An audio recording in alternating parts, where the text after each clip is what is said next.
I have to apologize. I'm going to take that booms booms remark back. Okay. It's actually quite a catchy song. That's not technically the Will.i.am kind of thingy, not, right? It's not the, hey, put your hands up, that kind of thing. Yeah. It's you just chill with your friends and, you know. Very nice song. It's like, we're going to get through this together, man. We're going to live life and have a good time. And end up winning. And if you're a Malaysian sports fan, you would have noticed that we have had much to cheer about in the recently World of Badminton, you know. Dato' Lee Chong Wei, thank you very much.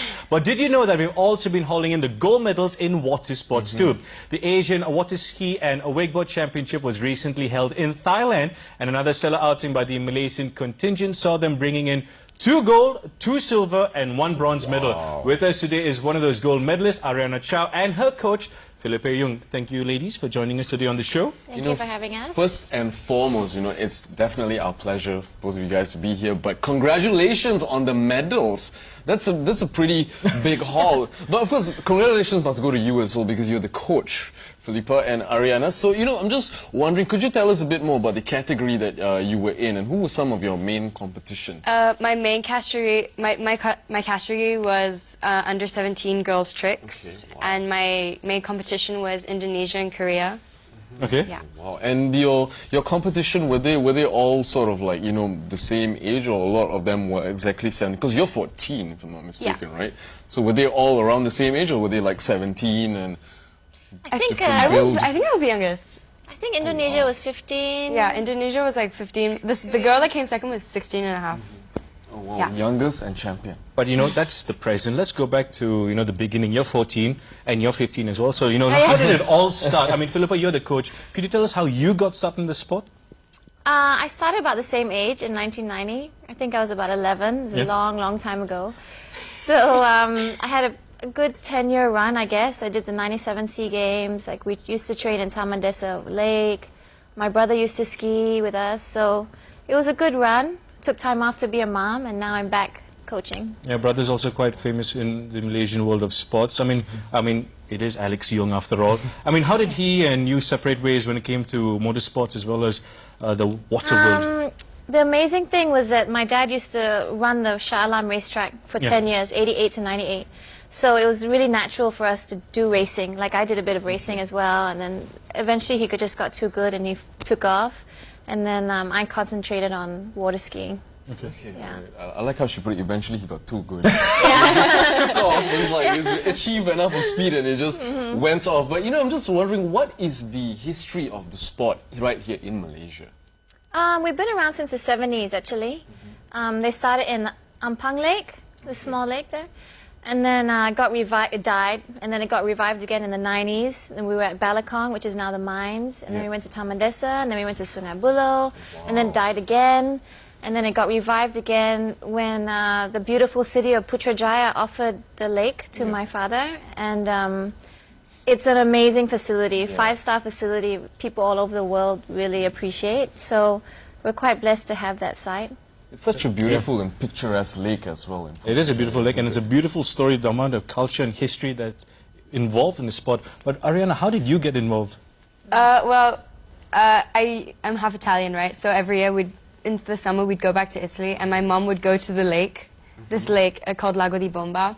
And there was this person who liked trick skiing and slaloming. And so my mom liked to go there, stand up on double skis, you know. We thought she was the good one, you know. Looked up to her, she was our god. And I was always scared of the water. Like, I'd stand at the shore and just clap. But one day we wanted to do like a family outing, so it was a Sunday and my parents went. But I just sat in the boat, I didn't do anything, I just watched. And then my sisters were really good, and I was like, hey, I want to be better than them, right? Yeah. So, like, we went back the next week, and then I did it. And I was like, hey, I really like this. And then I just continued from there.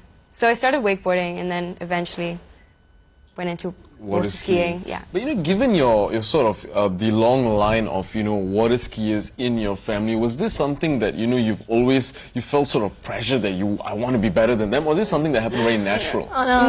My family was not a water skier. You know, like, my mom would seriously get up on 2 skis and she would not move. She'd just stand there. Oh, wow. Okay. All right. So you aim to basically get on the skis and move, basically, at the end be of better the day. than her, right? And you mentioned water skiing. You started out wakeboarding first. Yeah. And then could you maybe just explain to us the distinction between the two? When you wakeboard, It's kind of like snowboarding and snow skiing. Yeah. Okay. So it's Yeah. sideways with two Yeah, legs sideways and then two different forwards. okay. Yeah. And which one is tougher? It depends on natural ability, like, and how much you like it. You know, it's not tougher. It's just which one you prefer. Okay, all right. Whether you go this way or this way. Yeah. Philippa, from what you've noticed, you've been her coach. I mean, how did you know that she was the next big thing in this industry? What was that first thing when you saw her? You learned it. I think, first of all, I'm not really her coach. I'm more her training partner because she's a very driven young lady. She knows exactly what she wants to do, and she kind of, it's a very, I would say, symbiotic, equal partnership. Okay. You know, we always discuss, like, okay, today we're going to do this, and what do you want to do this, and I'm just one of her, like, training partners. Like, there's a lot of overseas coaches that come in, and I learn from them, and she learns from them, and then when they leave, then I carry on the work.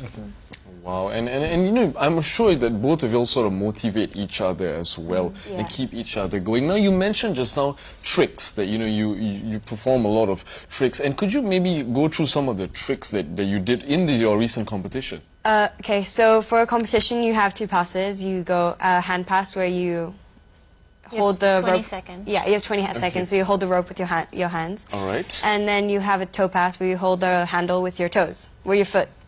Wow. So you stand on one foot and then you hold it with one foot. You make it sound very, very Yeah. easy, but how do you master such a difficult technique? I mean, you just say like, oh, there I am with like one leg stretched out.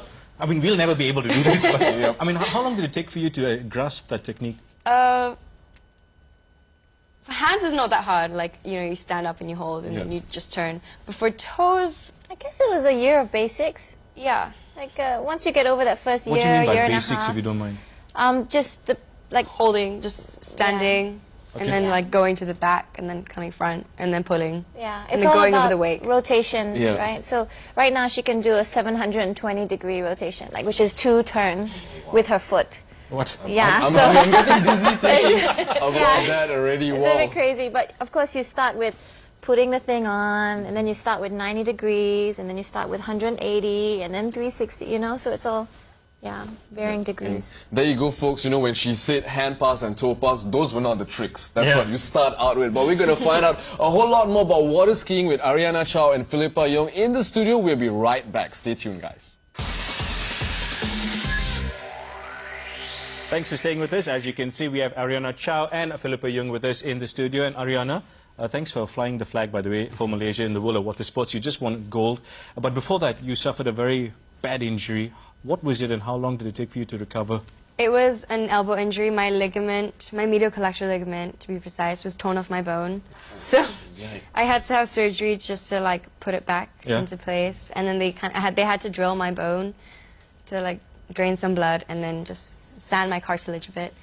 Yeah. ISN was really helpful, and so my doctor, Dr. Gunn. How long were you out for with this injury? 7 months, 6 months and a half, 7 months. Wow. And what was it that you were doing that, you know, that led up to the injury exactly? Was it a training or was it a competition? It was a competition to prepare me for SEA Games. Okay. Yeah, it was in Bandung, and there are 3 disciplines in water skiing, right? And I was doing jump, Yeah. where you jump over a ramp. And I really wanted to do well. I pushed myself. I shouldn't have, but I did. And I was on the way to the ramp. I knew I wasn't going to do well, but I still went, which I shouldn't have, I know. But I still went, and on the way to the ramp, like, I lost balance, and I kind of went like that. And so I looked down, and somehow my hand went through the handle, and the handle Oh, dear. just pulled my arm at 48 kilometers per hour. Well, you know, there is a saying that says, you know, fortune, I know, I'm just trying to recover from that, but there is a saying that says fortune favors the brave. So, you know, I know you said you shouldn't have, but, you know, 7 months later, layoff, gold medals indeed. But what was that first thing that went through your mind the minute it happened to you? The minute it happened, I was like, please tell me I didn't break my arm. Because my arm was like this, and I couldn't feel it because it was full of like pins and needles. I didn't know where it was. I saw it, and I was like, oh my gosh. I needed help. Wow, it's such a scary thing. Hearing about it now. Yeah, I'm getting goosebumps. But I mean, from like you said, you're not a coach. You were there as a mentor and someone to help her. I mean, were you there when it happened? And what were the first thoughts going through your mind? Oh no. Yeah, I know. I mean, these things happen all the time, but you just gotta hope and pray it's not too bad. So I was opposite the ramp, so I just walked back to the jetty. I was keeping pace with the boat Yeah. because the safety people jumped in immediately, got her on the stretcher, but they were a little bit rough, Okay. to say the least. Anyway, they got her back to the dock, and then I arrived at the same time. And it was just like damage control from there, rush her to the hospital, make sure everything's okay. But I knew it was something superficial. It wasn't like she could still feel. So it's just how bad it was. Was it a break or was it ligament or what? So. And I think it goes back to your years of experience in the sport itself, because you mentioned superficial, and I still have what she just said about the injury, and I'm like, ooh, I'm a bit squeamish. I'm thinking about draining the blood part out of the. He has a bone. weak stomach. I just Yeah, this is also a warning for all of y'all out there. But what was the rehabilitation process like? ISN was really supportive in this, and I go there frequently, and I first started with physio, where I'd try straighten my arm and then touch my shoulder and then just move my fingers, move my wrist. How soon after the injury did you start this? Like, Straighten my arm? Yeah. Fully, it was after... Took a while. It took a while. Like, I remember after, like, the first few days, I had to take off my cast and, like, move. And I was like, oof. Took about a month, didn't it? a month to move the arm properly. Oh. Yeah, She was bent a long time. yeah.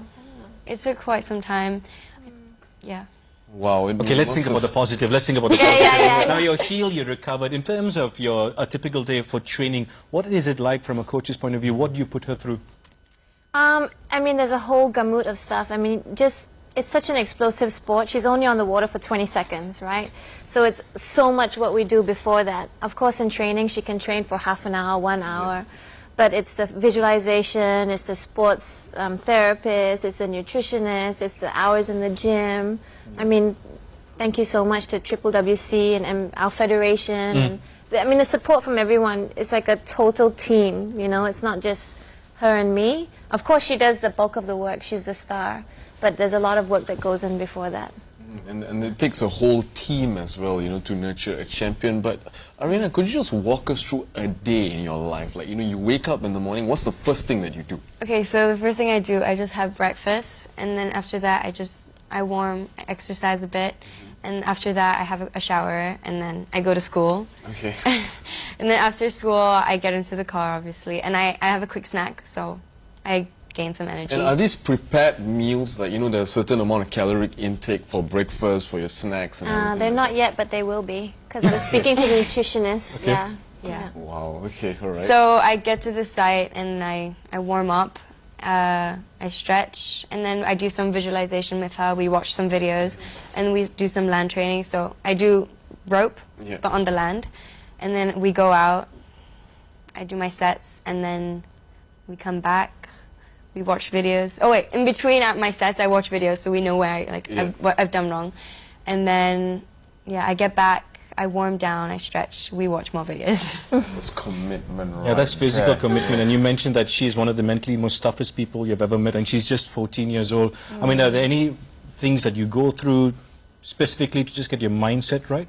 Are there any exercises? I mean, this is a new world for us as well. Yeah. Actually, she did give me an app. Before the competition, I must say, I was really stressed. Like, so she did make me do some yoga, Okay. which did help. But I must say, my family was really supportive and everything. Okay. Yeah.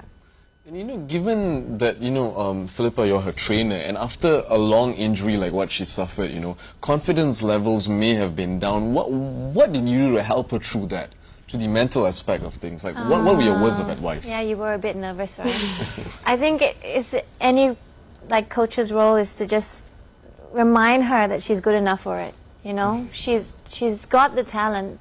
She was just a little bit nervous because it was her first time back. But it's just reinforcing that, saying, no, calm down, breathe, close your eyes, try to distract her with She's always tennis really balls. positive. Yeah. Always. And well, your arm has healed better than ever because, you know, medals in the bag right now. Yeah, but speaking about, you know, your age, I mean, I'm a father, I have a daughter. What are the things you do to be, I mean, a normal teenage girl? What are the things that make you happy when you're away from the water sport? I'm quite an active person, I must say. Like, if I'm not skiing, I'll be on the trampoline or swimming or doing some gymnastics in my garden. And you started out gymnastics at a very early age, actually. You were doing gymnastics at the age of 3, if I'm not mistaken. Yeah, 3. Would you say that, you know, your practice in gymnastics helped you throughout the way?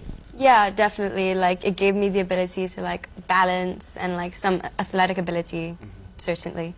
And speaking about ability, what is your long-term goals when it comes to competitiveness in the sport? I really want to, like in the span at least 3 years, get to 6,000 points. Currently I'm at 4,500 points. I know this doesn't seem like much sense right now, but yeah. But it's based on a point system. Yeah, it is. Right? Like each trick is a certain amount of points. Okay. And from a coaching point of view, or from a mentor's point of view, or a trainer's point of view, if there's a person out there right now who wants to get involved at a very young age, what would your advice be to them? Come and try it. I mean, it sounds daunting and it's, you know, it's something completely alien because you're on the water, but you won't know unless you try it. Yeah. Like, maybe 90% is personality.